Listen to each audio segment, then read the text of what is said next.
Explicit, explicit का मतलब होता है, कल भी इसका एक सिनोनिम किया था, फिर से रिवाइज करते हैं, कोई बात नहीं। एक्सप्लिसिट का मतलब होता है ऐसी कोई चीज़ जो क्लियर है। तो आप इसके लिए क्लियर कह सकते हो, ल्यूसिड कह सकते हो, पेल्यूसिड कह सकते हो, लिम्पिड कह सकते हो, ट्रांसपेरेंट कह सकते हैं आप इसके लिए। आप बोल सकते हो ऐसी चीज़ जो होती है वो डिस्टिंक्ट होती है, डेफिनेट होती है, स्पेसिफिक होती है, ल्यूमिनस होती है। आप बोल सकते हो इसके लिए पैल्पेबल कह सकते हो, टेंजिबल कह सकते हैं, डिसर्नेबल कह सकते हैं, विजिबल कह सकते हैं, परसेप्टेबल कह सकते हैं आप इसके लिए। कॉम्प्रिहेंसिव कह सकते हैं आप इसके लिए, फैथोमेबल कह सकते हैं, अंडरस्टैंडिंग बोल सकते हैं, एक्सप्लिसिट बोल सकते हैं। एक्सप्लिसिट तो ये है ही वैसे भी अपने आप में, सॉरी, एक्सप्लिसिट तो अपने आप में है, सॉरी। अनएम्बिगुअस बोल सकते हैं, अनइक्विवोकल बोल सकते हैं आप इसके लिए। ओके, हमारा नेक्स्ट वर्ड है आज का, दैट इज़ पायरिक। पायरिक का मतलब होता है, पायरिक विक्ट्री सुना होगा ना। पायरिक का मतलब हो गया बेसिकली आप जीत तो गए, लेकिन वो जीत ऑलमोस्ट हार के बराबर है। आप सब कुछ गवा के अगर आप जीते हो तो क्या जीते हो। सो बेसिकली सब कुछ हार के भी आप जीत गए। एक तरीके से नेगेटिव होता है ये वर्ड। आप जीते तो सही, लेकिन आपने वो जीत आपके लिए किसी हार से कम नहीं है। उसको बोलते हैं पायरिक विक्ट्री या पायरिक। यूजुअली विक्ट्री के साथ यूज़ होता है, that is pyrrhic. Okay, so the Hindu vocabulary में हमारा फर्स्ट वर्ड है आज का, that is fall out. Fall out, it is a very beautiful word as well. जब फॉल आउट नाउन होता है तो इसका मतलब होता है बेसिकली एक तरीके से किसी चीज़ के repercussion, side effect, outcome, result, aftermath, consequences, basically negative.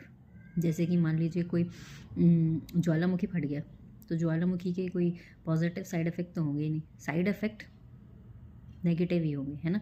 तो एक तरीके से नेगेटिवली उसका क्या परिणाम आया सामने किसी चीज़ का, वो भी अनएक्सपेक्टेड परिणाम, ठीक है, अनएक्सपेक्टेड रिजल्ट, अनएक्सपेक्टेड आउटकम। और जब फॉल आउट ऐसा वर्ब होता है तो इसका मतलब होता है, एज अ वर्ब या फ्रेजल वर्ब भी यूज़ कर लेते हैं, तो इसका मतलब होता है लड़ाई झगड़ा, वो भी मुंह से, ठीक है। सिनोनिम्स देखते हैं। सो हम इसके लिए ब्रॉल कह सकते हैं, फाइट कह सकते हैं, आप इसके लिए स्कर्मिश कह सकते हैं, मिली कह सकते हैं, रो कह सकते हैं, स्पेट कह सकते हैं, SPAT, स्पेट कह सकते हैं आप इसके लिए। आप इसके लिए कॉम्बैट कह सकते हैं, वॉर कह सकते हैं। आप इसके लिए बोल सकते हैं बिकरिंग के, आप इसके लिए बिकर कह सकते हो, क्वेबल कह सकते हो, स्कर्मिश बोल दिया मैंने, स्क्वेबल बोल सकते हैं, ऑल्टरकेशन बोल सकते हैं। आप इसके लिए बोल सकते हो एक तरीके से आर्ग्यू कह सकते हैं आप इसके लिए। आप बोल सकते हो इसके लिए क्वेरल कह सकते हैं, आप इसके लिए डिस्प्यूट कह सकते हो, कॉन्फ्लिक्ट कह सकते हैं, डिबेट कह सकते हैं आप इसके लिए। ओके, आप बोल सकते हो कॉन्टेस्ट कह सकते हो, कॉन्टेंड कह सकते हो आप एक तरीके से। हमारा जो नेक्स्ट वर्ड है आज का, दैट इज़ अनवील। अनवील में एक वर्ड आ रहा है व्हील। व्हील का मतलब होता है घूंघट, और घूंघट का मतलब क्या होता है, वो चीज़, कोई चीज़ घूंघट में होती है मतलब वो छुपी हुई है। तो अनवील का मतलब क्या हो गया, अनावरण कर दिया आपने किसी चीज़ को, आप उस चीज़ को सामने ले आए। सो हमने किसी चीज़ को रिवील कर दिया है। अनक्लॉक कह सकते हैं इसके लिए, हम कह सकते हैं डिस्क्लोज कह सकते हैं, मैनिफेस्ट कह सकते हैं, शो कह सकते हैं, एग्जिबिट कह सकते हैं, डाइवल्ज कह सकते हैं हम इसके लिए, अनअर्थ कह सकते हैं, अनफोल्ड कह सकते हैं आप इसके लिए, किस चीज़ को सामने ले आए। और दो famous idiom, to let get out of the bag, और कह सकते हैं स्पिल द बीन्स बोल सकते हैं। हमारा जो नेक्स्ट वर्ड है आज का, दैट इज़ वास्ट। वास्ट का मतलब होता है कोई चीज़ बहुत बड़ी है, बहुत विशाल है। अब वो अमाउंट भी हो सकता है, वो कोई इंसान की पर्सनालिटी भी हो सकती है, वो कोई ऑर्गेनाइजेशन भी हो सकता है, वो पोजीशन भी हो सकती है, वो फंड्स भी हो सकते हैं, डिपेंड करता है कॉन्टेक्स्ट पे कि वो कोई जगह भी हो सकती है ना।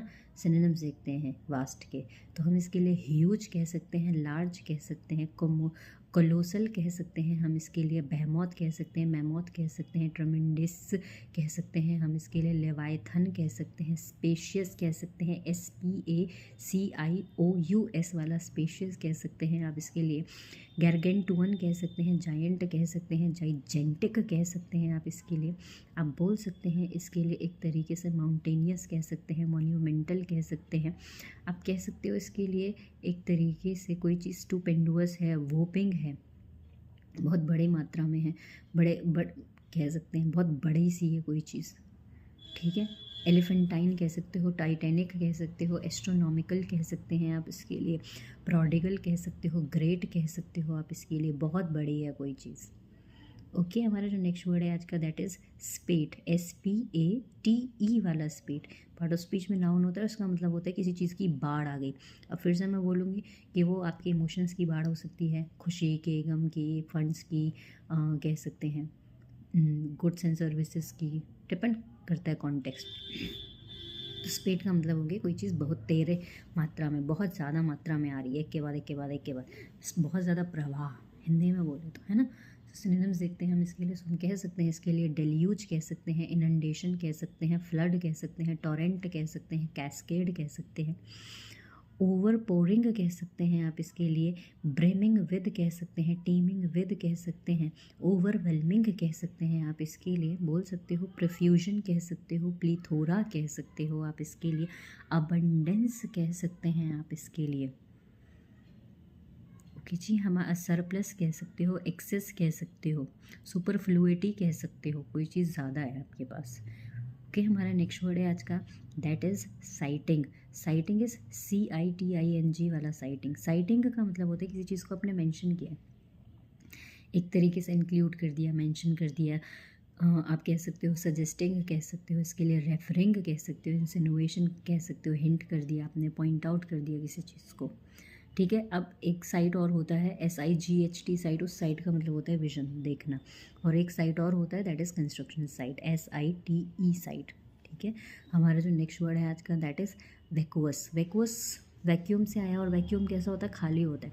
अब इस वैक्यूअस का ना बहुत तरीके से इस्तेमाल हो सकता है। जैसे कोई चीज़ एम्प्टी है तो वो तो है ही, अगर कोई इंसान दिमाग से खाली है तो वो कैसा होगा, वो इंसेन होगा, आप कह सकते हो उसके लिए इनेन होगा, वो मोरॉनिक कह सकते हैं, इम्बेकाइलिक बोल सकते हैं ऐसे इंसान को, स्ट्यूपिड कह सकते हैं, इडियट बोल सकते हैं। ठीक है, अगर कोई इंसान एकदम खाली है तो इमोशन में खाली है तो इमोशनलेस कह सकते हैं उसको, स्टोनी कह सकते हैं, ऐसे ही पत्थर सा पड़ा हुआ है कह सकते हो, इनएक्सप्रेसिव कह सकते हो आप ऐसे इंसान को। इस तरीके से भी वैक्यूअस का इस्तेमाल किया जा सकता है।